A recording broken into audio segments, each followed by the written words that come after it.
सबसे पहले है कार्बोहाइड्रेट्स। तो कार्बोहाइड्रेट्स जो है हमें कहाँ से मिलता है पहले जानते हैं। फर्स्ट है स्वीट पोटैटो या जिसे कहते हैं शकरकंदी। उसके बाद सेकंड है पोटैटो, थर्ड है शुगर केन और फोर्थ है पपाया और फिफ्थ है मैंगो, सिक्स्थ है राइस और सेवन्थ है बाजरा। ये जो इसके सोर्स ऑफ न्यूट्रिशन है हमें यहाँ से मिलता है। तो अब ये जानते हैं कि कार्बोहाइड्रेट जो है वो क्या जो है बना कैसे, मतलब जो कार्बोहाइड्रेट है वो 3 वर्ड से बना है। पहले कार्बन, हाइड्रोजन और ऑक्सीजन, इनका जो अनुपात होता है वो होता है 1:2:1। ठीक है, तो ये जो है कार्बोहाइड्रेट्स, ये तो बात हुई कार्बोहाइड्रेट्स की बनने की। तो अभी जानते हैं कि कार्बोहाइड्रेट्स के फायदे क्या है, कार्बोहाइड्रेट हमारे शरीर के लिए ज़रूरी क्यों है।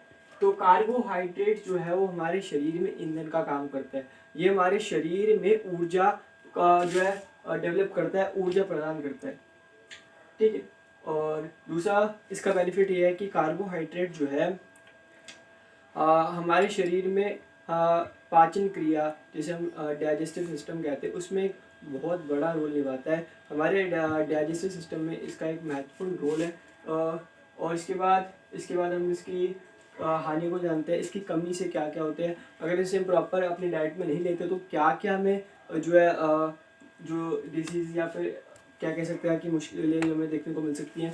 तो पहला है कि अगर हम कार्बोहाइड्रेट अगर हम प्रॉपर डाइट में नहीं लेते, इसका अनुपात होता है 4:1। अगर 4:1 जो हम अपनी डाइट में नहीं लेते रेगुलर, तो क्या होता है कि हमारे शरीर में एक तो में वीकनेस आ सकती है, हमारा वेट जो है लॉस हो सकता है, मतलब कम होने लग जाएगा धीरे धीरे और लूज़ करने लग जाएंगे वेट, और एकदम जो है मतलब शरीर में जान नहीं रहेगी, ऊर्जा की कमी हो जाएगी। तो ये होगी इसके कार्बोहाइड्रेट्स की बात। कार्बोहाइड्रेट्स को भी 2 भागों में जो डिवाइड किया गया है, एक साधारण है, एक जटिल है। साधारण कार्बोहाइड्रेट्स वो होते हैं जो कि वाटर में डिजॉल्वेबल होते हैं, जो पानी में घुल जाते हैं, जैसे ग्लूकोज होता है, जो भी जैसे हम देखते हैं हॉस्पिटल्स में या फिर जो कि पेशेंट्स होते हैं, पेशेंट्स को जो ग्लूकोज दिया जाता है वो glucose major form of carbohydrates ही होता है। तो जो है आसानी से हमारी जो है नसों में चले जाता है और हमारी जो अच्छे से हमारी जो है इंस्टेंट एनर्जी जो है वो देता है। तो ये हो गया साधारण जिसे कहते हैं हम कार्बोहाइड्रेट्स। उसके बाद उनके जटिल कार्बोहाइड्रेट्स। तो जटिल जो कार्बोहाइड्रेट्स होते हैं वो होते हैं जो पानी में डिजॉल्वेबल नहीं होते, जो पानी में घुल नहीं सकते। तो उसमें क्या क्या आते हैं, वो हमें कहाँ से मिल सकते हैं, तो हमें वहाँ से मिल सकते हैं आलू से, और हम मिल सकते हैं शलगम से, स्वीट पोटैटो से। ठीक है, ये हो गया 2 इसके जो है कार्बोहाइड्रेट्स के बारे में। अब हम बात करते हैं फैट के बारे में, जिसे हम बात कहते हैं हिंदी में। तो ये जो इसके सोर्स है ये हमें 2 तरीके से मिलता है, एक एनिमल से, एक प्लांट से। तो 2 सोर्स है इसके अलग अलग। तो पहला है इसका sunflower oil, coconut oil, soybean oil, mustard oil, nuts और ग्राउंडनट्स, ये इसके सोर्स है प्लांट से जो मिलता है फैट। उसके बाद हम बात करते हैं जो हमें एनिमल से मिलता है। तो एनिमल से मिलता है मीट, एग, फिश और घी, बटर, मिल्क। ये हो गया हमारे एनिमल प्रोडक्ट्स। तो अब बात करते हैं कि जो फैट है वो हमारे शरीर के लिए क्यों इम्पोर्टेंट है। तो अकॉर्डिंग टू कार्बोहाइड्रेट जो है फैट जो है ज़्यादा एनर्जी देता है, क्योंकि इसमें जो है ऑक्सीजन के जो पार्टिकल्स होते हैं वो ज़्यादा होते हैं।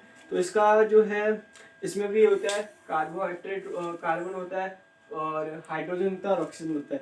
पर जो है 1:2 के रेशो में जो है हमें ज़्यादा जो है वो देता है, हमें एनर्जी देता है, हमारे ज़्यादा ऊर्जा प्रदान करता है फैट। तो फैट जो हमारे शरीर के लिए क्यों इंपॉर्टेंट है, हमें इसे क्यों लेना चाहिए अपनी डाइट में, ये भी बहुत ही इंपॉर्टेंट बात है। तो फैट जो है हमारे शरीर के लिए एक बहुत ही मेन जो है न्यूट्रिशन है। इसके बिना हमें बहुत सी जो है बीमारियाँ हो सकती हैं और साथ ही साथ हमें बहुत सी वीकनेस का सामना करना पड़ सकता है। तो फैट की बात करते हैं, तो फैट जो है हमारे शरीर के लिए जो हमारे कोमल अंग होते हैं उनके लिए काफ़ी उनके डेवलपमेंट में काफ़ी हेल्पफुल होता है, और साथ ही साथ हमारे हार्मोन्स के डेवलपमेंट में काफ़ी हेल्पफुल होता है।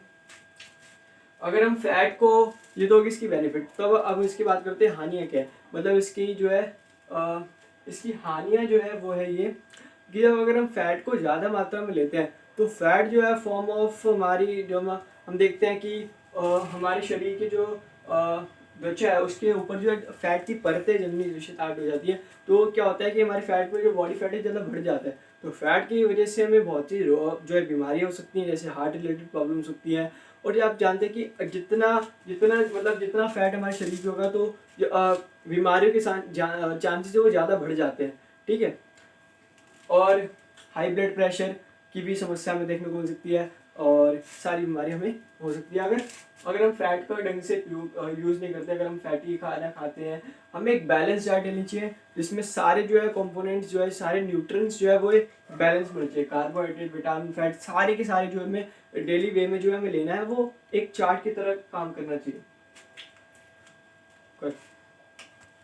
उसके बाद जानते हैं प्रोटीन के बारे में, एक बहुत ही मेन जो है न्यूट्रिशन है हमारी डाइट का।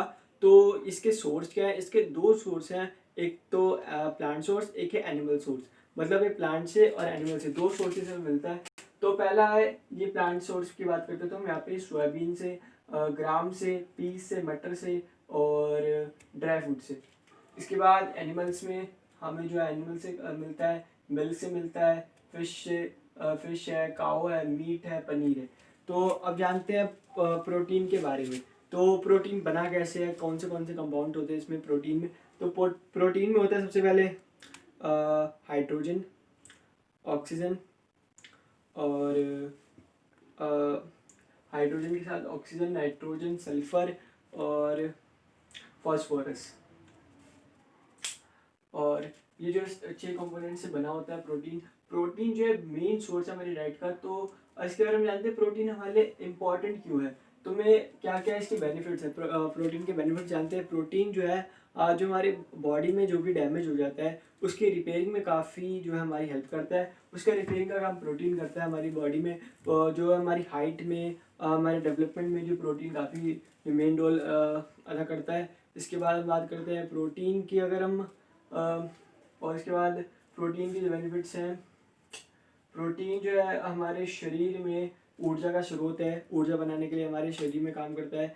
और अगर इसकी कमी से जो है बीमारी हो सकती है। तो अगर हम इसकी सही मात्रा जो अगर ना ले अपनी डाइट में तो क्या क्या हो सकता है ये जानते हैं हम।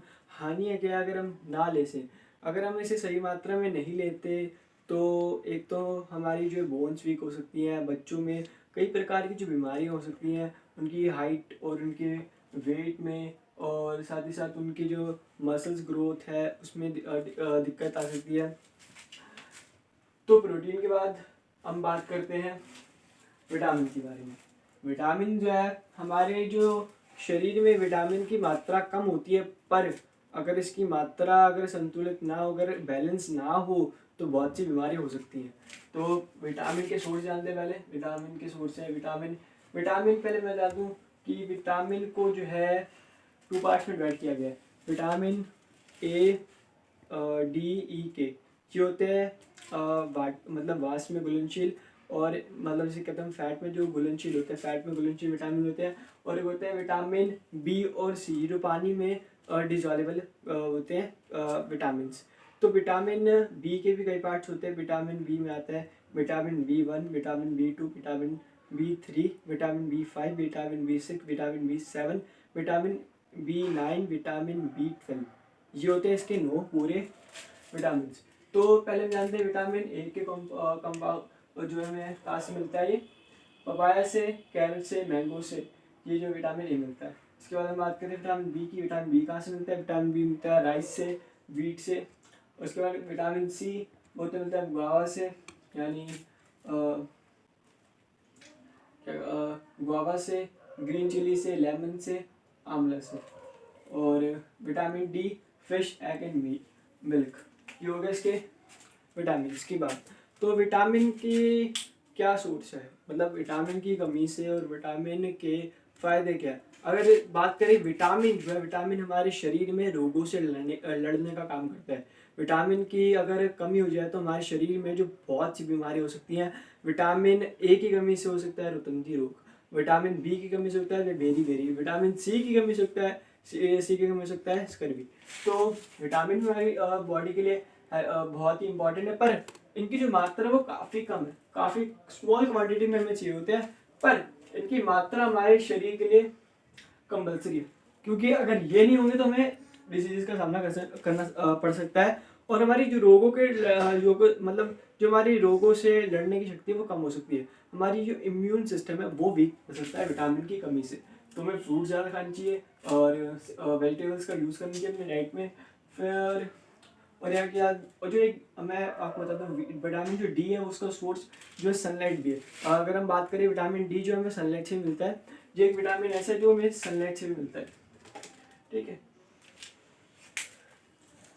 उसके बाद है कैल्शियम। कैल्शियम हमें मिलता है मिल्क से, एग से और डेयरी प्रोडक्ट से, मतलब जो दूध से बनने वाले पदार्थ होते हैं। तो कैल्शियम जो है कह सकते हैं कि 50% जो है हमारा शरीर कैल्शियम से बना है, और कैल्शियम का जो 95% जो हिस्सा हमारे शरीर में वो दांतों और हड्डियों में। तो दांतों और हड्डियों को मजबूत रखने के लिए हमें कैल्शियम की ज़रूरत पड़ती है। और कैल्शियम की कमी से जो है महिलाओं में या फिर महिलाओं में देखने को मिलता है कि आफ्टर 40 ईयर्स लोअर डेंसिटी मतलब बोन्स की जो लोअर डेंसिटी हो जाती है जिसके कारण उनकी जो है हड्डियाँ कमज़ोर होने लग जाती हैं, और जिसके कारण जो हड्डियाँ को कमज़ोर होने का कारण है कि उनकी डाइट में कैल्शियम की कमी है, कैल्शियम का जो यूज़ है वो नहीं करते।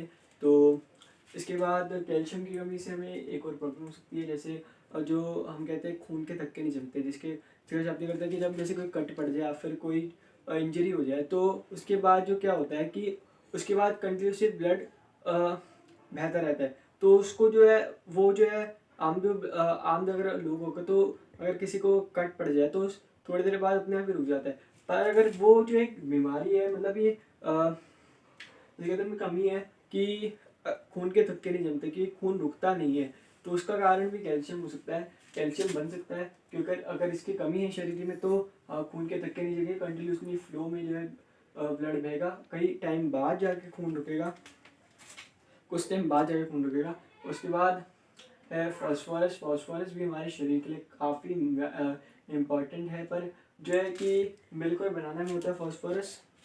तो इसके बाद है आयोडीन। आयोडीन है जो मिलता है हमें जिंजर, फिश और सॉल्ट में। तो आयोडीन की बात करें तो आयोडीन जो है, आयोडीन एक ऐसा जो है न्यूट्रिशन है जो कि हमें सॉल्ट और फिश और जिंजर से मिल सकता है। और साथ ही साथ जो आयोडीन है वो हमारे थायराइड ग्लैंड जो कि हमारे गले में होता है उसके जो डेवलपमेंट में काफ़ी हेल्पफुल होता है। इसके बिना हमें बहुत बीमारियाँ हो सकती हैं, कि जैसे हम मानसिक रूप से मानसिक रोग हो सकते हैं, मानसिक रोग हमें हो सकते हैं। और साथ ही साथ अगर हम इसकी सही मात्रा में नहीं लेते ना, तो जो हमारा थायराइड ग्लैंड है वो सही से डेवलप नहीं होगा, सही से काम नहीं करेगा। तो उसके लिए डेवलपमेंट के लिए हमें भी सॉल्ट लेना, आयोडीन लेना ज़रूरी है।